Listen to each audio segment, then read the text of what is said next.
The woman began to point at Lu Sheng with her finger, saying that she could smell Pabi on our boy. Lu Sheng was somewhat confused, not knowing what to do. Lu Sheng's eyes began to shine with confidence, and with a curious expression, he asked her who Pabi was. The woman crossed her arms and with a serene gaze realized that Lu Sheng still did not know who Pabi was. She approached our boy's table and firmly placed both hands on top of it. Lu Sheng's attention focused on her and his eyes filled with confusion. He didn't know what was happening. She began to stare at Lu Sheng and her eyes began to shine with seriousness. She revealed that Pabi was a noble blood crystal devourer, the pet she had raised for more than 10 years. Upon hearing that Pabi was an energy crystal devouring insect, Lu Sheng looked away and began to ponder in silence. Then he snapped his fingers and his eyes began to shine with confidence. With a smile, he asked if Pabi was a small golden round bug with many thin little legs. She clenched her fists and her eyes filled with excitement. With a smile, she nodded her head and asked if Lu Sheng knew where Pabi was. Lu Sheng's eyes, who still had poor Pabi in his mouth, filled with guilt. He looked away, not knowing what to do or what lie to invent. Wasting no more time, Lu Sheng began pointing to one side with his finger. The woman's attention fixed on it, and her eyes widened in surprise and confusion. With eyes full of guilt, Lu Sheng began pointing to one side with his finger, and while sweating, mentioned that a moment ago it had landed on his hand. Believing it was an insect, he scared it away without thinking. He confessed not knowing exactly where it went, but believed that it had flown in that direction. The woman, who had her hands resting on the table, remained listening in silence. With a nervous expression, Lu Sheng began to pray that she would not discover the truth. To his surprise, she approached, closed her eyes, and with a grateful smile gave him a hug. Lu Sheng was left in shock, not knowing what was happening. With a smile, she continued hugging Lu Sheng. Our boy panicked, not knowing what was happening. He wondered if she had discovered him after all, or if perhaps she wanted to suffocate him to death. Lu Sheng went on alert, made her stop hugging him, and with a furious expression asked what she was doing. He didn't know what kind of technique she was using. She started to observe our boy and with a sincere gaze, explained that she just wanted to thank him and introduced herself as Xiao Chowo. Lu Sheng's eyes filled with confusion. He put his hand over his chest since he couldn't believe that the people from the Yamoxing area were so open. With a serene expression, Lu Sheng shook her hand and introduced himself. She turned her back on our boy and, as she walked away, began to wave goodbye to him and promised to invite him for a meal when she found Pabi. Lu Sheng began to observe her in silence and sank into his thoughts. Lu Sheng, who still had the paw of poor Pabi inside his mouth, started to gaze off to the side with an expression full of guilt, thinking that the only thing he could do was regret it. While her eyes were shining with worry, she left the building and started running, desperate to find her pet Pabi.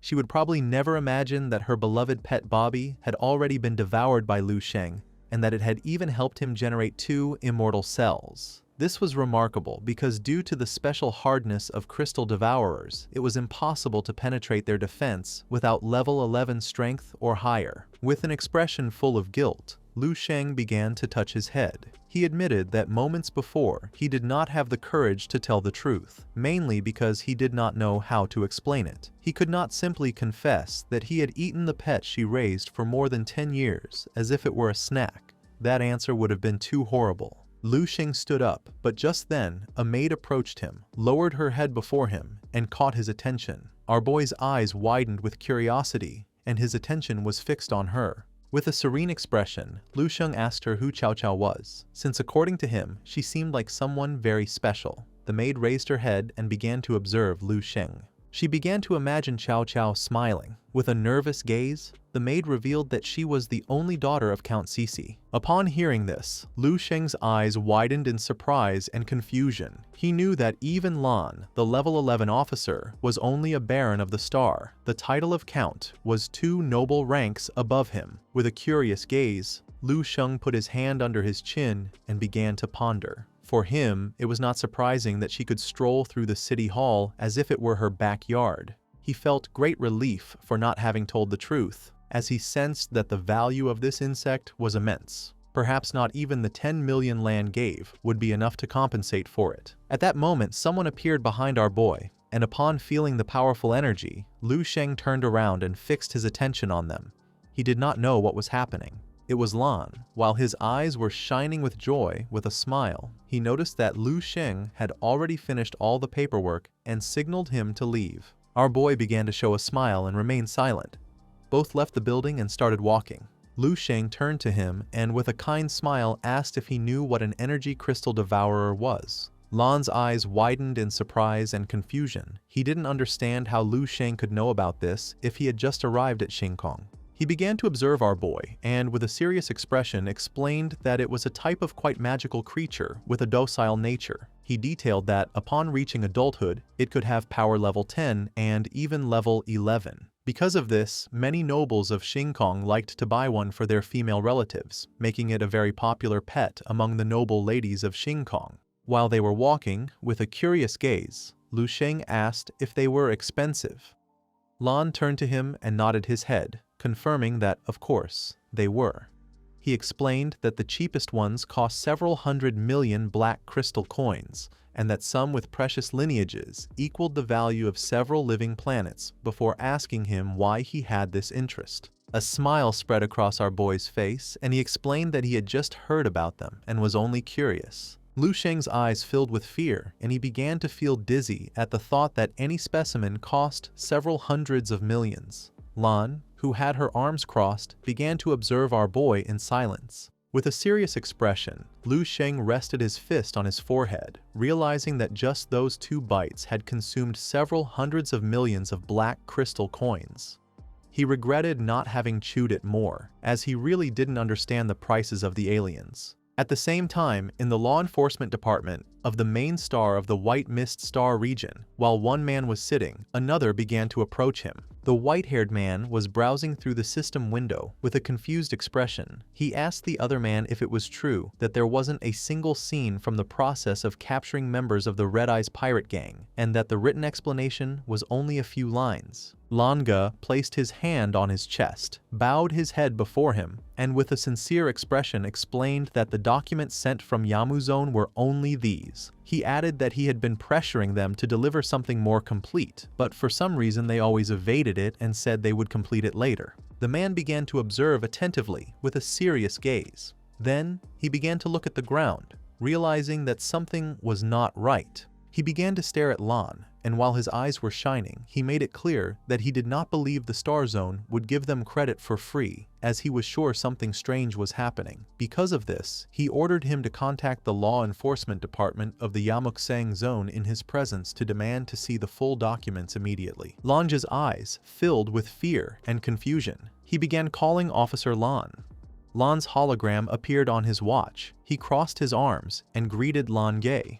He began observing silently. The attention of the white-haired man focused on Lan, and it didn't take long for him to realize that he was in a good mood. Upon hearing this, Lan turned around and couldn't help but feel somewhat curious. Lan turned around, lowered his head before him, and greeted Police Chief Lunung. While Lan Ge's eyes were shining with seriousness, he explained to Officer Lan that he was reporting to the commander about the operation to capture the band of star pirates, and that, because of this, he needed to immediately see all the missing action reports. Lan began to gaze at the ground in silence, not knowing what to say. His eyes began to shine with wickedness, and a smile spread across his face when he decided to send the reports. Not long after, Lan's hologram disappeared. Lunung and Lan Ge's attention was fixed on it, and their eyes widened in surprise and confusion. He panicked, and his eyes filled with fear upon noticing that Lan had unilaterally cut the communication.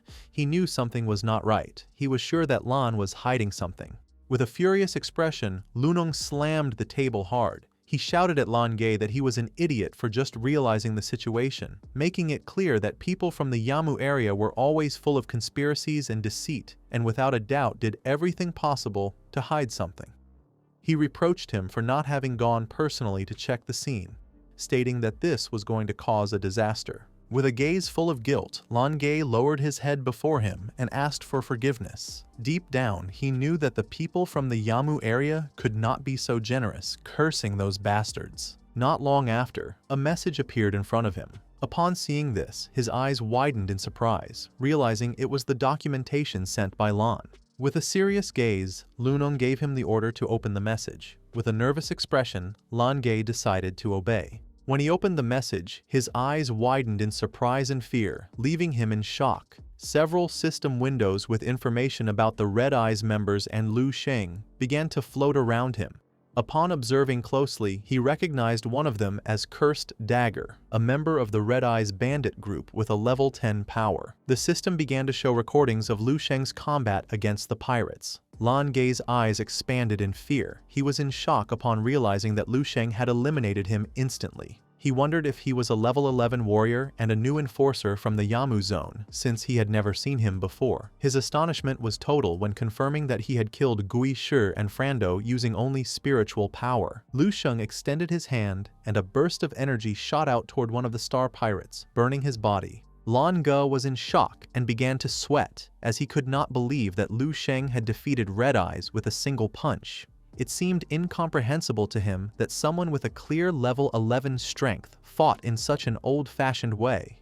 Furthermore, he had resisted the attack of a ship without flinching, and even more strangely, continued using a combat avatar despite his power. All of this was strange. Too strange. The image of Lu Sheng clenching his fist and smiling appeared. Lan could not help but wonder who he was. This is the end of the video. If you guys want to see the next part, then don't forget to subscribe and like the video.